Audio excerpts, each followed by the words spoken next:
Hi, hello. We're Taxmart Casey, and tonight we have very special guest and a talented person, multi property investors, and well successful in one of the earlier retiree I've met. Young. You want to introduce Alvin? Tonight, this is the first time we're gonna have Alvin in our talk, and so my name is Ace. I'm Roselle. I'm Jen. And I'm Odwin.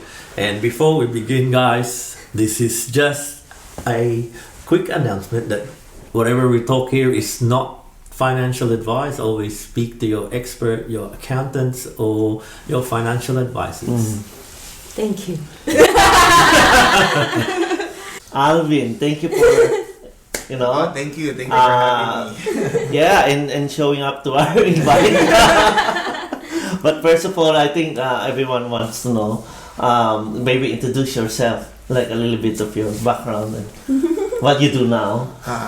Hello, I'm Alvin. I'm 41.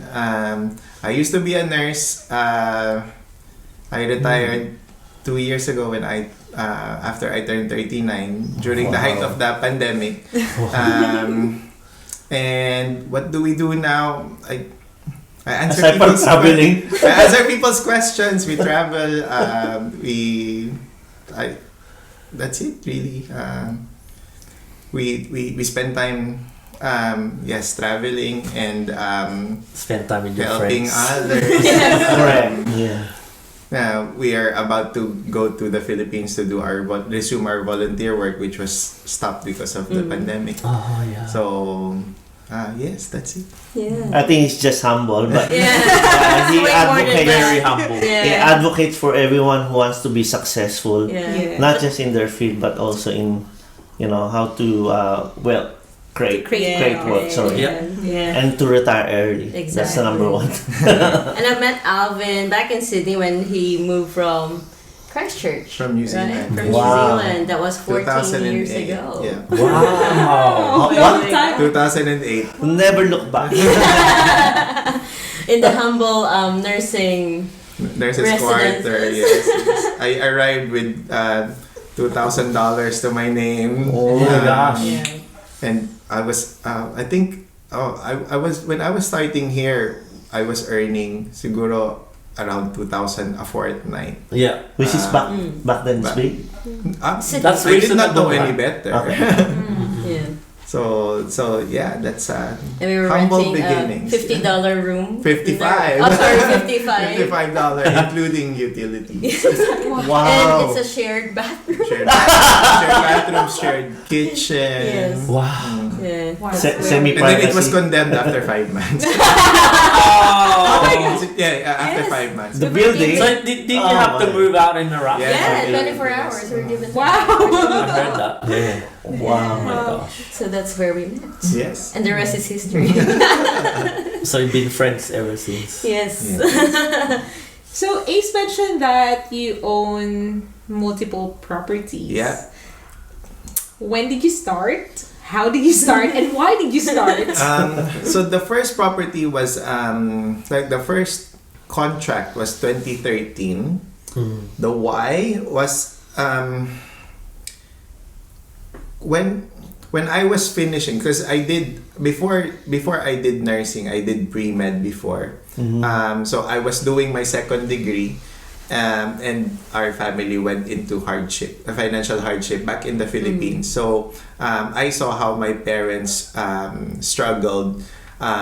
So we had to sell a car. They had to give up like comfortable positions to go overseas and to try to help us better. Kasi at the time, me and my younger brother were still studying. So to get us to graduation. And then so I saw and then before the pandemic, there was the financial crisis of 2007, 2008. That's what they were that. very affected by it as well. So the family collectively was very affected by it. So I started reading about how there has to be more to life than than allowing yourself to be a victim of the swings of things that are, like back in 2004, it was the bird flu that hit our business back in the Philippines. And then in 2007, it was the global financial crisis. It had to stop. That we should not be victims of circumstances, that we should have things in place that will that will enable us to tide through those crises, because that life is all about, if you're not going through a problem, you're going through a crisis. It's like I think it's like 6 or 7 problems and then one crisis, and I don't want to keep on going through all of that without any preparation. So financial education, I started with one book. And what then was the first book? Rich Dad Poor Dad. Oh, yes. So I read it, I reread it, and then it became the other books. That's why I to those who know me, I sound like Robert Kiyosaki. It's very lecture like, but it worked for me. And it worked for other people who I've seen grow within the investing field through the years as well. Wow. So that's how it started. Yeah. And so you've said that you've purchased your first house 2013. Yeah, it took a while because at first I had to prepare, because my parents they lost their livelihood, so we had to start there first, because if you want to fill a bucket with water, you need to make sure that you plug all the holes first. So you start with plugging the holes. So my initial savings went into helping them to start a small business, and they worked really hard on the business. We had 1 and then 2 school cafeterias back in the Philippines. Siguro they were running it for about 5 years then, and that gave them a livelihood. So I did not have to send money every day. Another one is insurance. So there's no insurance in the Philippines if you're not employed. And if there is, it's limited to a few 100,000 or diba, if you're 60 and over, you're not qualified anymore, or if you have pre-existing conditions. There's so many ifs. So what we did was we bought hospital shares. If you are an owner of hospital shares, of those hospital shares, then you get a 50% discount on all bills. You also have yung rooms. You get private. You get 45 days a year of free rooming in the hospital, and it also allows you to use your what do you call it, yung seniors discount. So essentially, if you spend 100,000, if your bill is 100,000, you get the senior discount, which is 20%, and then it's 50% discount plus yung mga extra like PhilHealth and stuff like that. You'll end up paying mga 35,000 out of 100,000. So those were the things that we put in place. As a family, it was not just me; it was my parents helping and all that. So, did it help as a nurse to think about that? No, I don't know if it was helpful, but it was just that we wanted to be strategic. And my parent, maybe it helped that I talked to them every day. So, so I knew their struggle. I knew their how difficult it was for them. So I wanted to make sure that you learn from that mistake. You learn from the ill preparedness of their younger years. So that we don't go through that again. It's good to hear this, because a lot of people will get an idea of how. I hope so. Yeah. And I forgot to mention, there are 4 of you, right? 4 siblings. There are 3 of us. Sorry. Where did you?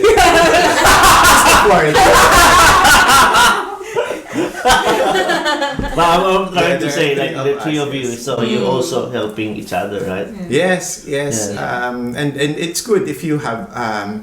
It really depends on, I suppose, your values as a family, and we like I think, like Voltes 5, you can do more if you're working Yeah. You're together. really working closely. And so that's why we are. So, tell me about I know about all these things anyway, but to us. How was your first property journey? How did you start? Okay, so I was here on a holiday to visit you, and then you told me that you bought a property and you wanted to show you wanted to show me. So we went, and then we saw I saw the location, and I asked if there was still another one available. So I bought the one next to yours.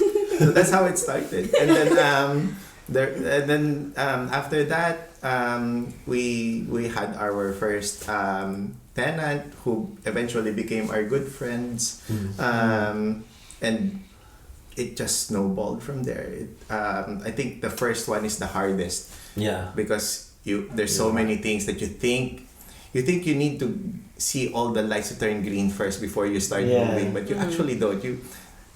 Diba, when you're driving at night, you don't need to see Everything. the road clearly Yeah. up to your destination. All you really need is a few meters, Yeah. Correct. and then you can move on. So and I guess that's how it started with me. I did go through a lot of mistakes. So I bought an old place, an apartment, cheap build. I went through all of Oh that. my goodness, I want to hear about this.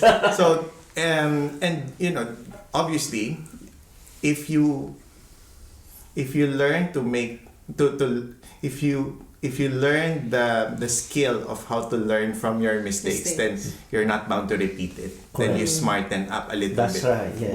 One level up, and then More the wisdom. next level up. Now when you have a notebook of those little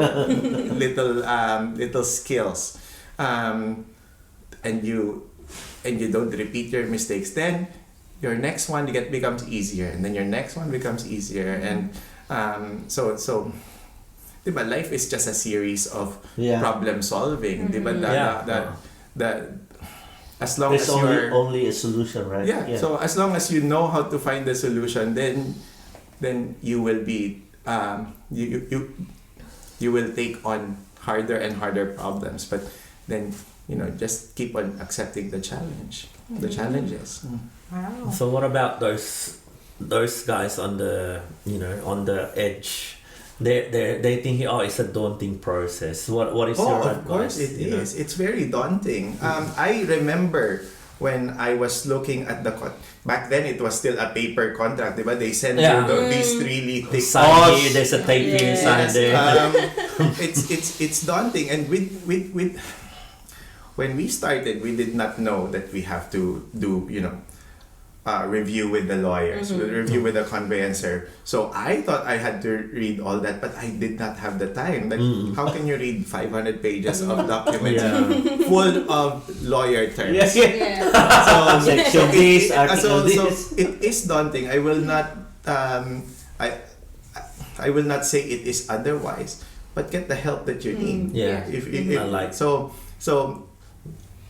remember, if you have fear, then all you need to do is put a light on it, and then and that light is information. I like that. We learn. You really need to step up, but your fear should be matched with the right information, and your goal should be your desire to reach your goal should be bigger than your current fears. Because there are a lot of people who would not, for example, go into investing. Kasi the interest rates are going up, or the prices are gonna go down. But what if it doesn't? What will happen to you? So you become the victim of the circumstances. You become the victim of watching too much news or the reading plan. too much. The plan. That's why they talk to brokers who will put an extra. So for example, ang current interest rate, for example, is 5%. Yep. Then get them to assess you at 7%. Yep. Or you're protected from that extra 2%. And then have your own buffer. How else do you do it? I guess it sounds for me it seems obvious now, but back in the day it wasn't. That's very And that's why we're here. That's why I ask when people are ask me questions, kahit sino pa yun, I will have to answer because I was there. Yeah. I was in that position, Yeah. and I don't want them to feel as alone as I was. So, Yeah. Wow. but thank you for your question. For answering. So far, there's two things that was really that were really highlighted during the past 10 minutes. So first is you were very intentional with your actions, like even with helping out your parents, where you invest, even with your with the insurances. I could see that it's very intentional. So you're not just sort of, we'll see Not what sitting happens there. and if it works or not. But I could see you're very intentional.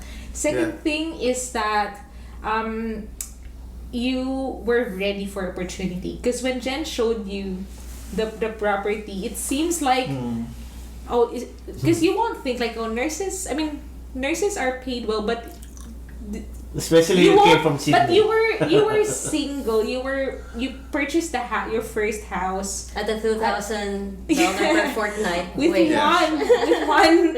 with just salary. yourself. So I could see that you were ready for that opportunity. Was that correct? With the intention, I think at a young age, before I left the Philippines in 2008 January, I already knew that I would be doing more than what is expected of me, because I took it upon myself to be to provide for my parents, and I'm very grateful because they provided me with the education. They provided me with the means to do my bridging course in New Zealand, so I did not have to start at a liability.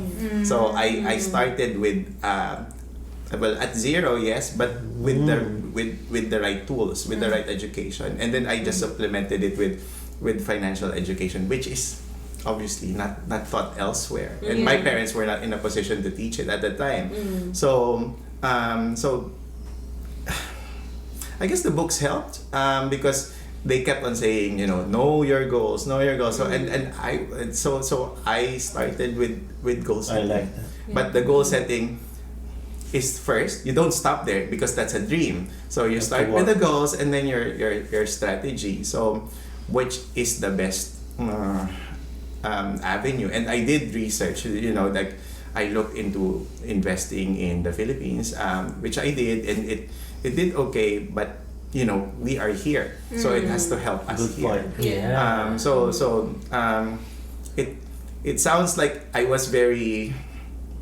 It sounds like it was done perfectly, but on the contrary, I had a lot of mistakes and I learned from them, and that's why I think it became successful in the end. But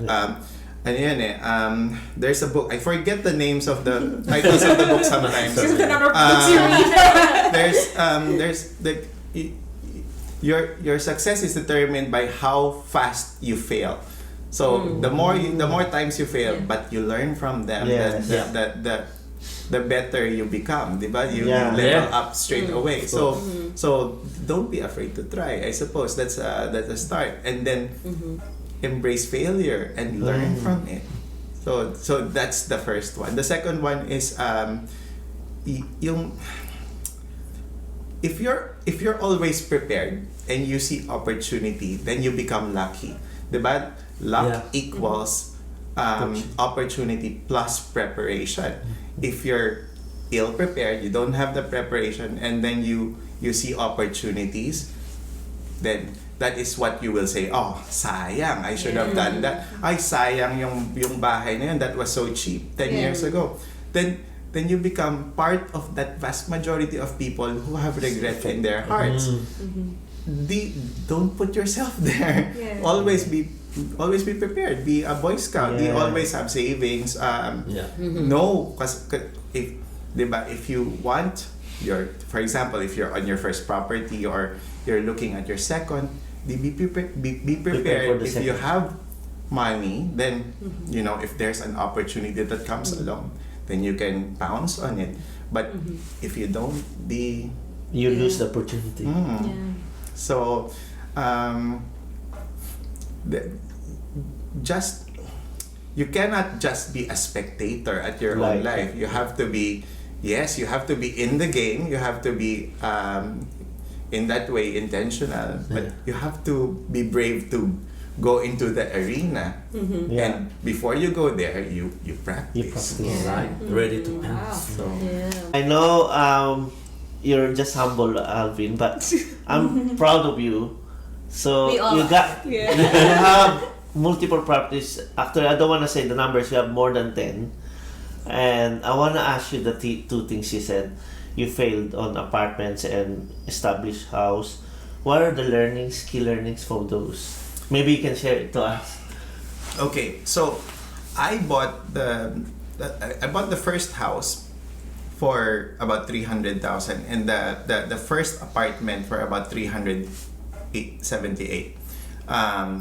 Plus Tell them that's in Sydney, the apartment. the Sydney. apartment is in Sydney. But 2020 assessment, the house was valued at about 550, so almost doubled.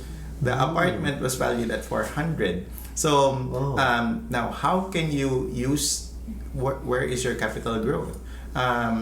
In the meantime, it is an older property, so you and it is an apartment, so the demographic of the tenants will be single people who tend to move a lot, so the vacancy rate is high. It's an older apartment, so there are things that break down. I'm not saying that the first property was perfect. It also has its issues because it's a cheap build.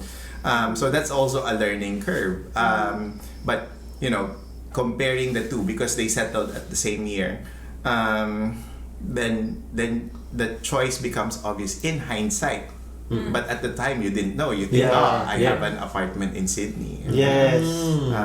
And it is, you try to justify it. It's a lot more expensive because it's in the market. And I had I don't know if you knew, but I had a buyer's advocate for that one. Wow.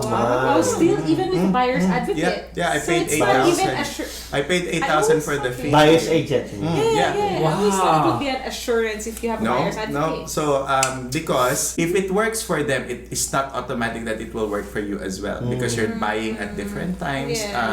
Yeah. It might not work in your long-term goals. Yeah. Because I think at the time he assumed that I was going to stop at 2. Well, having said that, I thought I would stop at 4, but not at 2. So yeah, I think those are some of the examples. Another thing is you don't benefit from the depreciation schedule. The first Correct. 10 years of the property is when you get the most Bonus. down Down the track is tax less. deductible expense. Yeah. So yeah, so if you are going to count on that tax depreciation to use for your cash flow while you're accumulating your portfolio, then it's not in your best interest to buy an old property, whether it's an apartment or not, because you cannot just chase for negative gearing, because then you will be misled. It has to be what is your long-term goal and what are the steps. So yeah, and then slowly over time, very painfully, you come up with a checklist of what to buy and what not to buy. So Do you still have these properties? so so we are already in retirement stage, so we're getting rid of the older ones, the ones that are Not gaining. causing headaches. Yeah. So you streamline it. So the first one is gone. The second one will be gone soon. So Okay. Wow. It's like chopping something that is not producing. yes. It cannot just be about the number of properties. It has to work for you. They have to work really hard, because I'm no longer working. Yeah. I forgot to mention, it's only like 9 years ago. So on the first property. Yeah. Wow. And if I'm counting the numbers, like the average like 1.4 2 properties for 1.4 years. Don't want to say the numbers. I'm just looking at how it worked eventuate in 9 years. Yeah. Yeah. What was your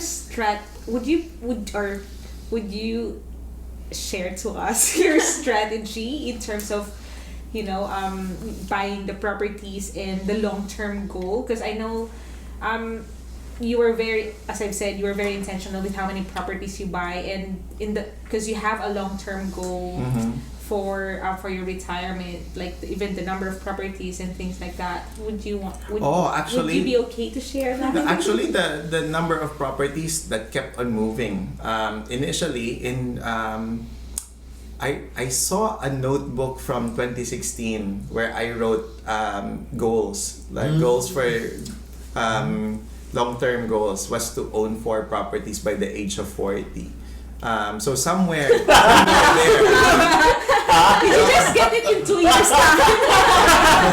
Somewhere between 35 to 39 years old, I must have moved the goalpost. So maybe that's one thing that you can learn from my mistake is to come up with a goal and stick to it, so that you don't need to work unnecessarily. Because we have 13 now, but I think it's a little excessive. You don't really need that much to retire comfortably on. But like I said, we have scars from our past. So if you had financial insecurity when you were young, you will overdo it a little bit and then a little bit. So maybe determine where that line is for you, so that you don't need to overshoot. Now the strategy, I think it evolved over the course of the years. When I learned the difference between an established, before I didn't know how to calculate stamp duty. It's as simple as that.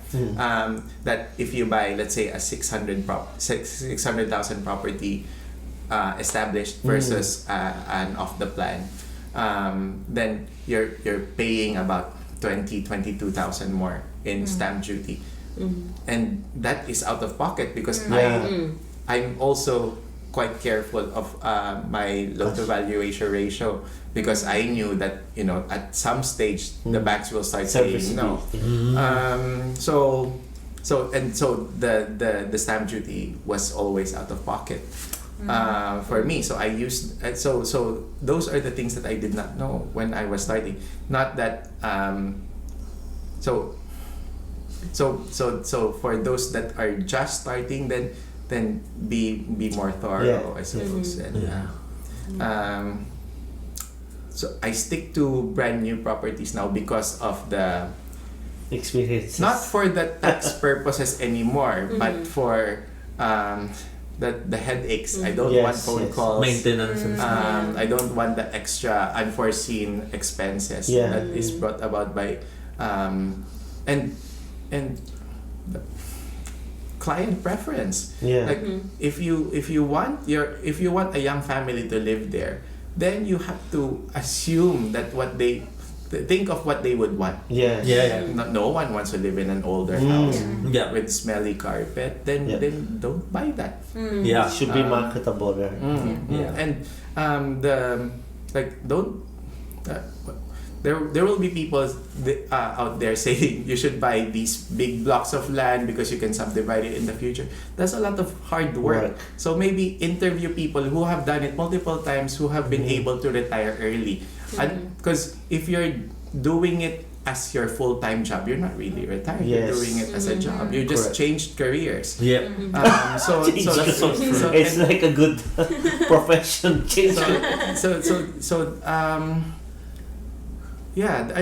The strategy right now is just, obviously, we've stopped. For how long? I think you stopped because you were in Europe. We stopped purchasing now, but we stick to the brand new properties. We stick to off the plan. Yes, there are a lot of concerns about builders going bankrupt. Then don't go to people who who have a history of bankruptcy. Don't go to Yeah. people who are cheap builds. Like Meriton said this. The owner of Meriton said this. Yeah. This is a test for people who don't know how to run businesses because their margin is so Correct. slim because all they can do is fight on the price. So Yeah. that's all their marketing. That we are the cheapest builders around. So do you really expect that they will be around for very long? So then Yeah. don't go to them. That's right. So yeah, that's I suppose that's the strategy that. Okay. So you keep on saying that you had like a lot of mistakes along the way, but what do you think is your biggest one? Biggest mistake? Trusting Without people. naming. Maybe trusting people blindly because you assume that they know what they're doing. You assume that they have your best interest at heart. Very painfully. You everyone will have their own. But I guess if there's one big one, that would be it. The rest kasi I can handle. Pero yung feeling na In your journey, you must have some people behind your success. So, do you have like a team behind your success? Who and what are those guys? So yeah, I guess doing? people who inspire me. So I have when I was starting, I have a friend from Sydney who so I was 32 then, and he was a year older than me, but he has 10 houses in the University of Sydney area in Chippendale. So so of course you would challenge. you would ask, diba? Did this person become a mentor?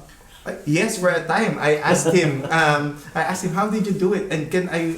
So what he was doing was to rent out the rooms individually to the university students. So he did that as a business, but the business paid for the houses. So he was able to have the serviceability. I like that. And so I said, can you show me how to do it? So he said, oh, actually, I need someone to help me. Do you want to be employed? I said, no, don't pay me. Just teach me.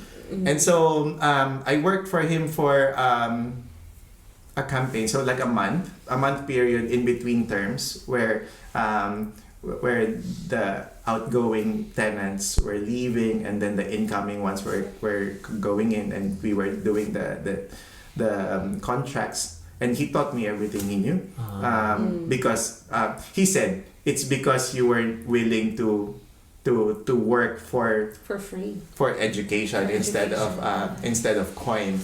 Yeah. So that's how he was very instrumental. I suppose during that time or around that time we were going through another crisis in the family. So we worked together to solve it, and that just fueled me to, if I do not do this well, then these things will keep on happening anyway. So do you want to be prepared or not? So that kind of encouraged me to, kasi sometimes, diba, you want to just watch TV, watch Netflix, or go on holidays. Not that I do not want to do that, but there are bigger things to do. So and how can you do that if you're ill prepared? So again, basa ka lang ng basa, you keep on buying books. There was a time na I was buying 2 books a day. 2 books a week, sorry. 2 books a week, and then just keep on rereading the older books. Kasi there will be things that, and sometimes that's why sometimes I don't remember where I got the information. That's right, yes. Isn't it back in the day you used to go to the library as well? Yes. I would go to the library. This was in New Zealand, and just borrow all the finance books, because I did not want to accumulate too much, because I knew I was moving to Sydney. So yeah, that was the alternative, and it was cheaper as well. Yeah. So why did you invest in property? If you look at the millionaires who are published, and billionaires who are published, all of them would in one form or another have property in their portfolio. And if you if you read the books, they will tell you why. It's because it's leveraged.